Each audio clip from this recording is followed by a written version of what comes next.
Hello, everyone. Welcome to the very first episode of English Learning Stories, the podcast where we explore real-life journeys of people just like you, learning English step by step with courage and heart.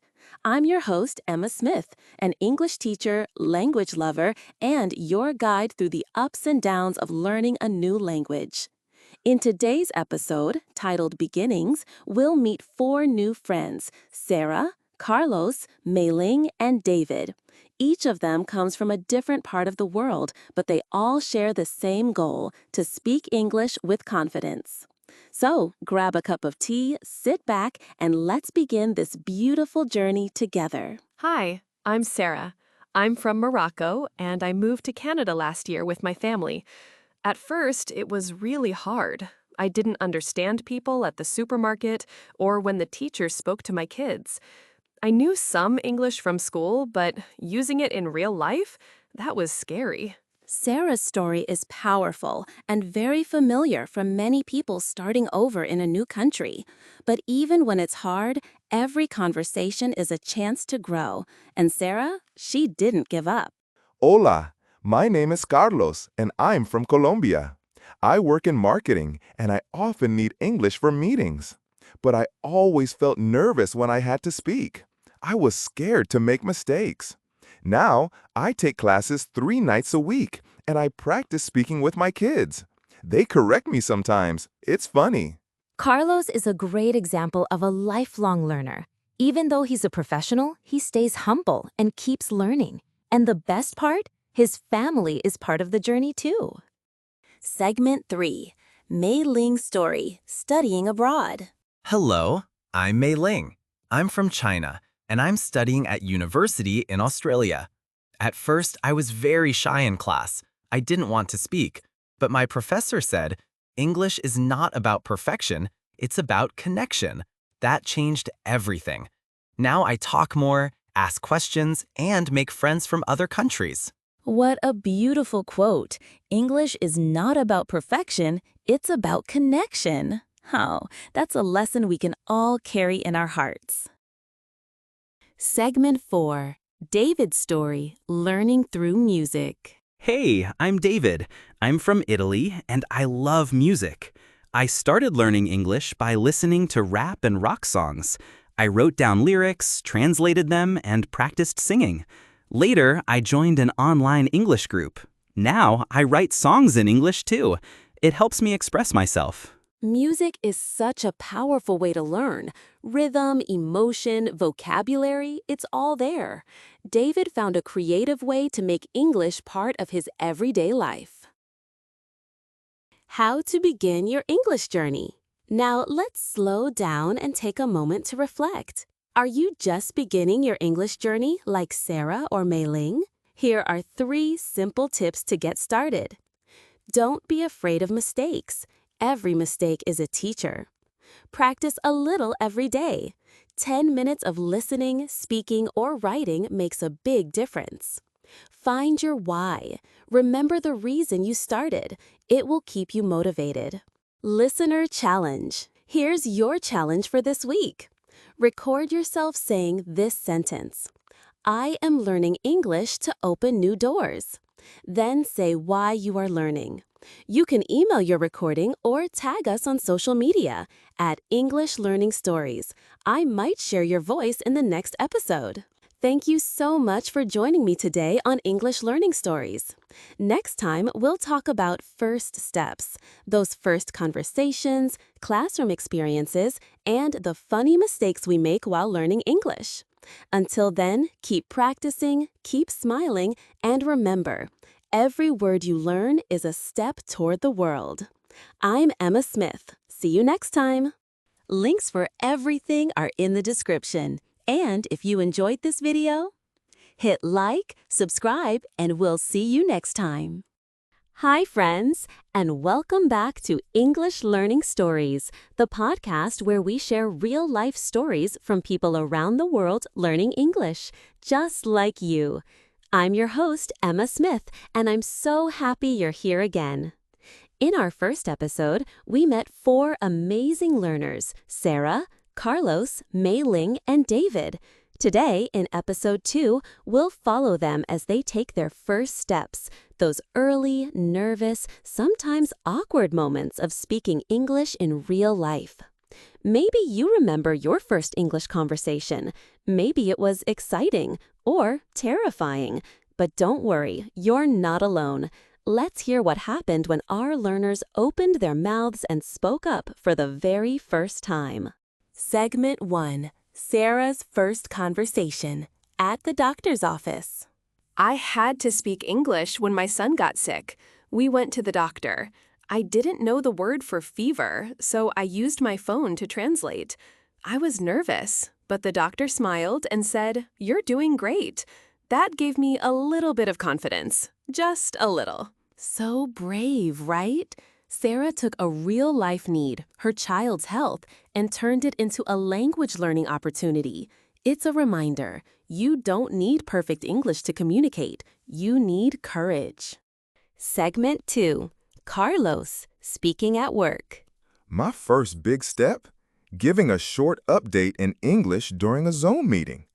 I practiced the sentences many times. I wrote them down. I even timed myself. When I spoke, I was sweating. But after, one of my coworkers wrote in the chat, "Nice job, Carlos." That meant everything to me. Carlos prepared, practiced, and pushed through the fear. That's what confidence is, doing something even when you're scared. Segment 3. Mei Ling ordering food in English. At a cafe, I wanted to try ordering in English. I said, "Can I have a coffee and, a muffin?" The server smiled and repeated my order. I felt proud. Later, I started going to that cafe more. The same barista remembered me. She helped me with new words like receipt and change. We became friends. What a great reminder. Small conversations can lead to big confidence and even new friendships. Segment 4. David, first time on voice chat. I joined an online English group. The first time I used my mic, my heart was racing. I said, "Hello, my name is David. I'm from Italy." And then I froze. But the group leader was so friendly. She asked simple questions and I relaxed. Now I talk every week. I even made a song in English for the group. David reminds us, online communities can be safe, supportive spaces for practice. And the more you speak, the easier it becomes. How to take your first speaking steps. Let's break it down. Here are 3 tips for your first English conversations. Start small. Try short, simple interactions, like ordering coffee or saying hello to a neighbor. Prepare helpful phrases. Learn expressions like, "Can you speak slowly, please?" or "I'm still learning English." Celebrate your efforts. Even if you only say 2 words, that's 2 more than yesterday. Progress is progress. Listener challenge. Speak it. Here's your challenge for this week.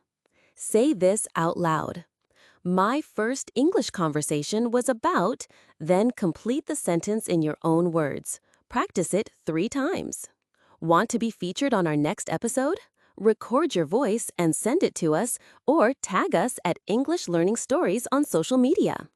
That's it for today's episode of English Learning Stories. Your first steps may be small, but they lead to great places. In our next episode, we'll talk about building confidence, how to go from "I'm shy" to "I'm ready."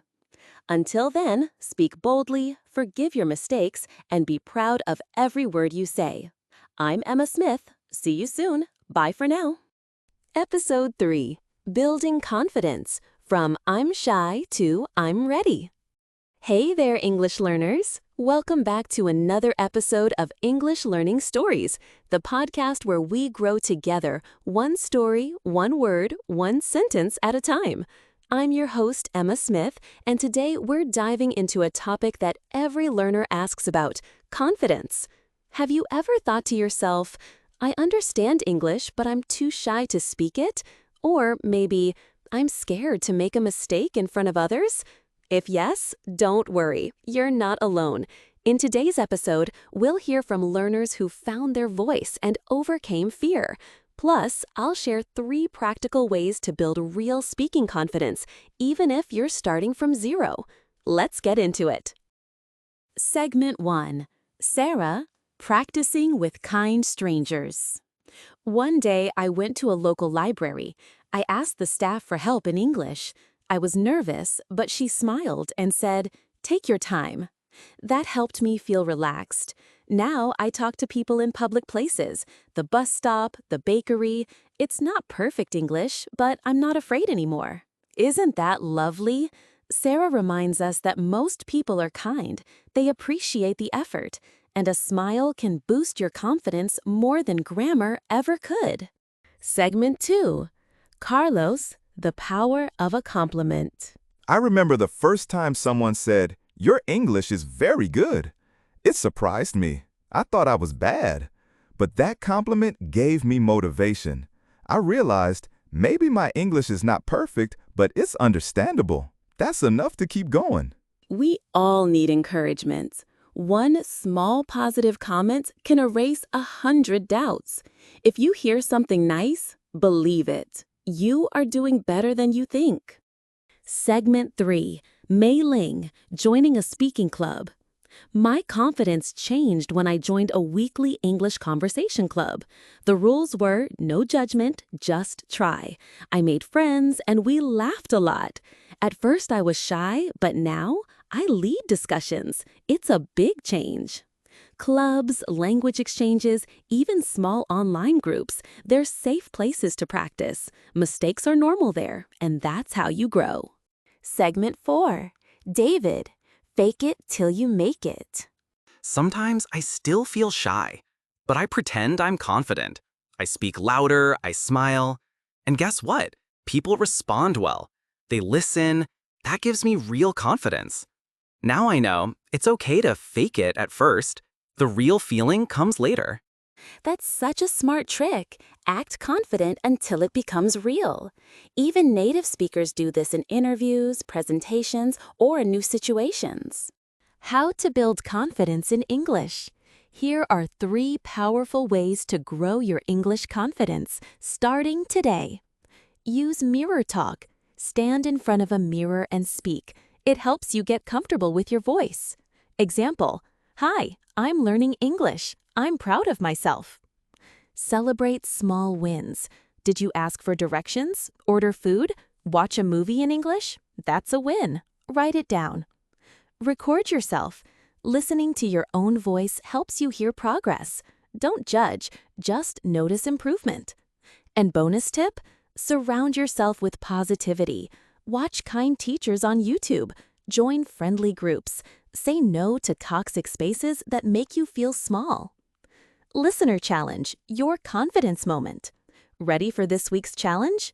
Hashtag, say out loud. I feel more confident in English when, then finish the sentence. It could be, talk with my friends. Listen to music. Make a small joke in English. Record your answer and tag us at English Learning Stories, or email it to us, and we might feature your voice next time. That's all for episode 3 of English Learning Stories. Remember, confidence is not something you have. It's something you practice, like a muscle, and you're already stronger than you think. In our next episode, we'll explore making mistakes, the secret to learning faster. Yes, you heard that right. Until then, speak bravely, be kind to yourself, and keep going. I'm Emma Smith, and I believe in you. Bye for now. Episode 4. Making Mistakes, the Secret to Learning Faster. Hey friends, welcome back to English Learning Stories, the podcast where real people share their real experiences learning English, one step at a time. I'm your host, Emma Smith, and today we're talking about something that all language learners fear, but also need: mistakes. Yep, today's episode is called Making Mistakes, the Secret to Learning Faster. Mistakes are not a problem. In fact, they are the path to success. The more you make them, the faster you learn. Let's hear how our friends learn to embrace their mistakes and even laugh at them. Segment 1. Sarah. I said chicken instead of kitchen. One time, I told my neighbor, I cleaned the chicken today. She looked surprised. Then she said, You mean kitchen? I was so embarrassed, but we both laughed. Now I always remember that word. See? A funny moment turns into a lesson.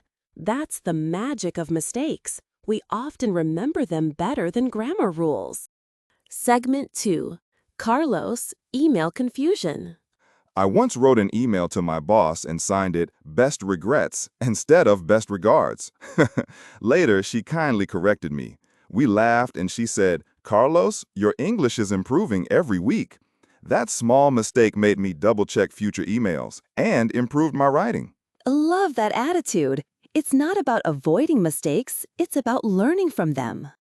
Segment 3. Mei Ling, asking for a free husband. At the supermarket, I asked a worker, Where can I find a free husband? He looked shocked until I showed him the empty box of frozen hash browns. We both laughed so hard. It was embarrassing, but now it's one of my favorite memories. Oh, wow! A perfect example of how language can lead to unexpected comedy. Mei Ling's courage to laugh at herself shows real growth. Segment 4. David, the song that went wrong. I wrote a song in English. I thought I said, You are my light, but I accidentally sang, You are my lice. Everyone laughed, and I did too. After that, I always check pronunciation before singing. Mistakes like this are priceless. They teach us to be careful, but also to relax and enjoy the learning process. Why mistakes help you learn faster? Let's break this down. Why do mistakes help us learn faster? They create emotional memories. You're more likely to remember something when it's connected to a strong feeling, even embarrassment. They show your weak points. That means you know exactly what to work on.